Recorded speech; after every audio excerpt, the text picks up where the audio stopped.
Hello everyone and welcome back to the channel. MTG Box Analysis here to take a look at our third and final collector booster box of March of the Machine, the Aftermath. Hopefully this will be an exciting conclusion.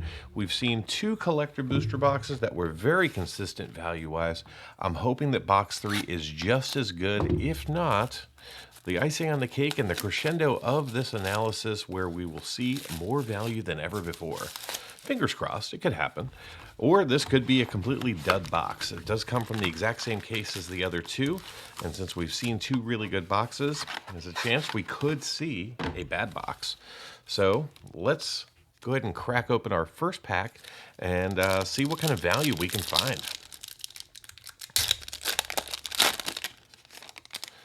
All right, pack number 1 is going to start off with an Animus Mite coming in retro foil. Then we're going to see ourselves the Gold Forge Thopteryx, followed by an Urborg Scavengers. Then we're going to see ourselves Jarina Dauntless General coming in extended art foil with Rocco Street Chef and showcase foil.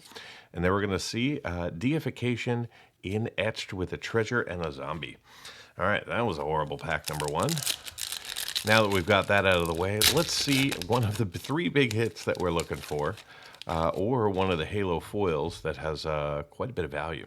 So we've got ourselves a Blot Out, followed by a Coppercoat Vanguard. And then we're going to see ourselves Tranquil Throwback from the main set is going to hold some value for us. And then behind that, we're going to see Open the Way, also holding value. And then we've got ourselves a Training Grounds, a 3rd card valued over $1 in a row. Can we get 4? We do. We get Open the Way coming in the etched foil. Very nice to see that. And then we get the Incubator and the Phyrexian. All right, so that was a much better pack than the first one. Finally got some value up on the board. Rolling into pack number 3 here, we got ourselves a Cosmic Rebirth, followed by a Culligan Warmonger. And then we're going to see ourselves Tazri Stalwart Survivor coming in from the main set, with Tyvar the Bellicose coming in as a Mythic Extended Art. Then we're going to see the Kennerith's Royal Funeral with Calyx Guided by Fate. Pretty good hit for us. This is going to be one of the big ones that we're looking for in the etch foil. This is valued just over $12. Then we get the Incubator and the Phyrexian. So in our first 2 boxes, both boxes contain 3 cards valued over $10. Let's see if we can't do that again, if not better. So we got the Death Rattle Ani, followed by Death Rattle Ani. Then we're going to see ourselves a Niv Mizzet Supreme. Then we're going to see Tazri Stalwart Survivor in extended art with Pia Nalar Council of Revival in the showcase foil with a Training Grounds in etch foil with an Elemental and a Vampire.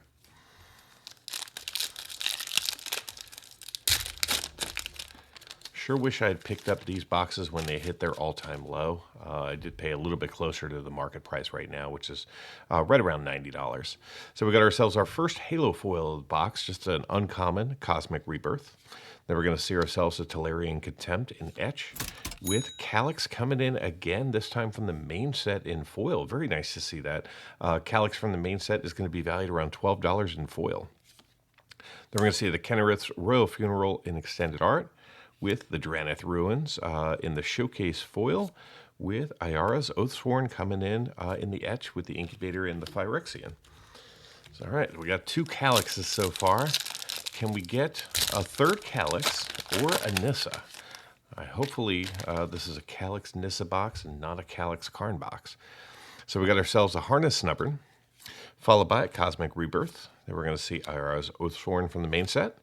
Tazri, Stalwart Survivor, this time in the foil extended art. Then we're going to see Nahiri's Resolve, our first rare Halo foil coming in. Very nice to see that. And then we're going to see Nahiri's Resolve in the etch with a Thopter and a Night Token. All right, that's the first half of the box. 2 cards valued over $10. Feeling okay.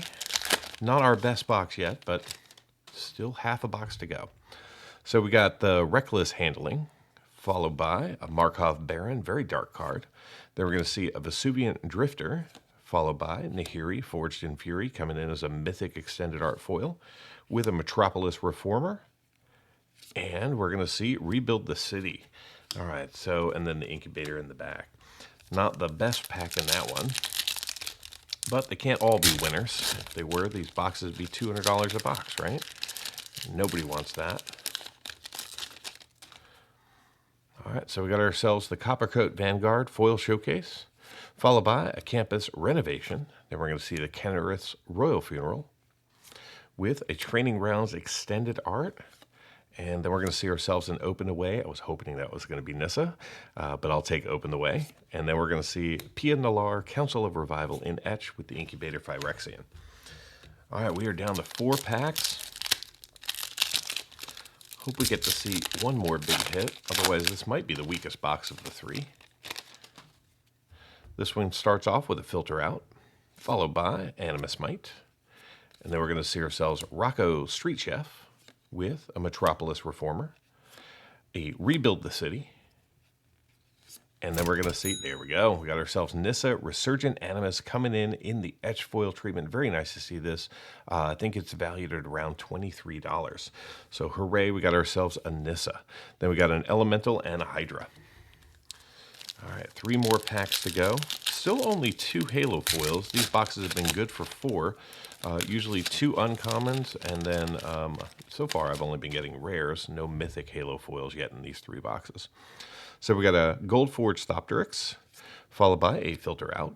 Then we're going to see Nahiri's Resolve with Arnie Metalbrow. And then we're going to see Ayara's Oathsworn coming in the Eldraine Showcase frame, with Jor-El, Voice of Zhalfir, coming in an etch with a Warrior and a Hydra.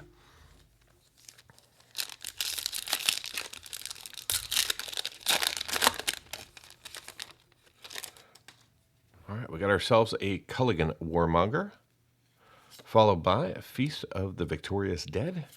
Then we're going to see Rebuild the City, followed by Plargan Nassari Extended Art Foil with Danitha New Benalia's Light coming in the Halo foil treatment. Very nice to see that. Second rare in Halo. And behind that, we're going to see ourselves a Metropolis Former with the Incubator.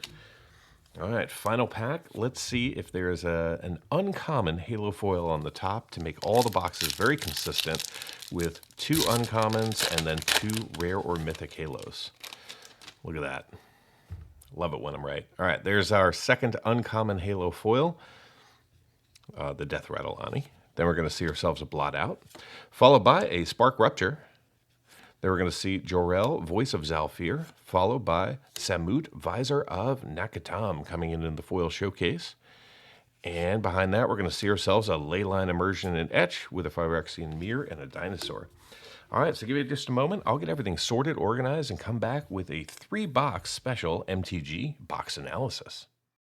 Let's initiate the analysis by delving into the box's contents.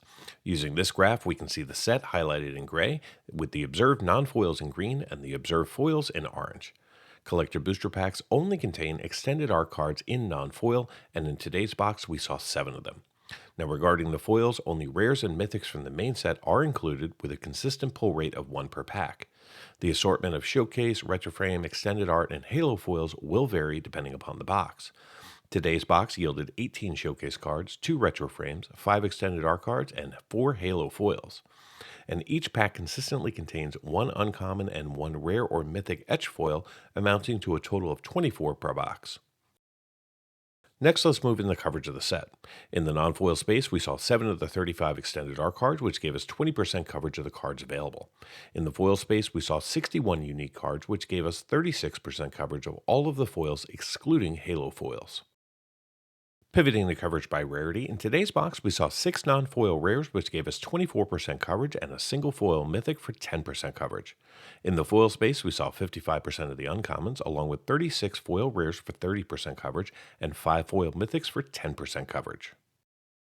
Before getting into the value of today's collector booster box, let's take a look at the current value of the Aftermath set. In collector booster boxes, you can see up to 21 cards valued over $10, including 9 Halo foils, 3 extended art cards, 3 etched foils, 1 showcase, and 2 retro frames, as well as 3 cards from the main set. There's also 11 cards valued between $5 and $10 up for grabs, and 65 cards in the $1 to $5 range. The other 116 cards are currently valued under $1. Now let's recap the actual observed value in today's box.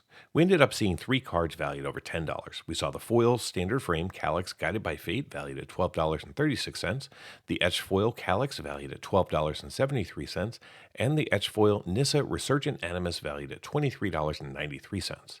We didn't see any cards in the $5 to $10 range, but we did pick up 15 cards valued between $1 and $5. The other 54 cards in the box are currently valued under $1.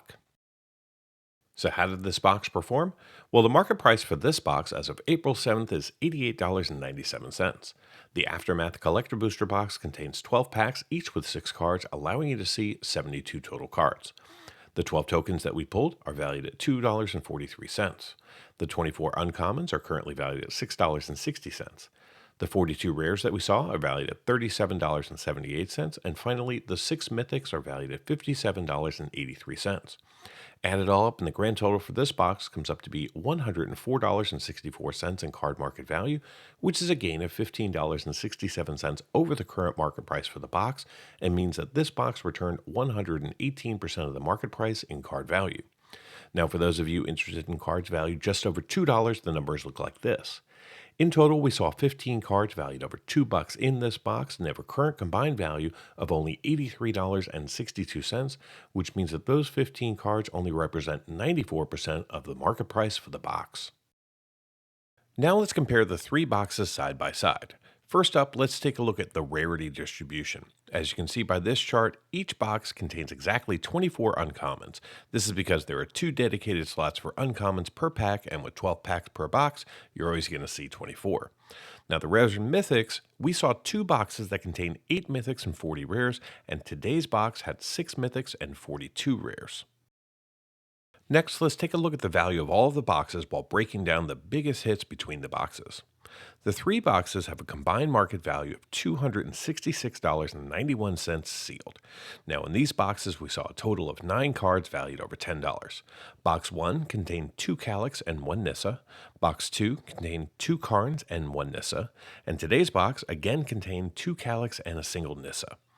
Only the first box contained any cards valued between $5 and $10, and all 3 boxes combined had 19 cards valued between $1 and $5.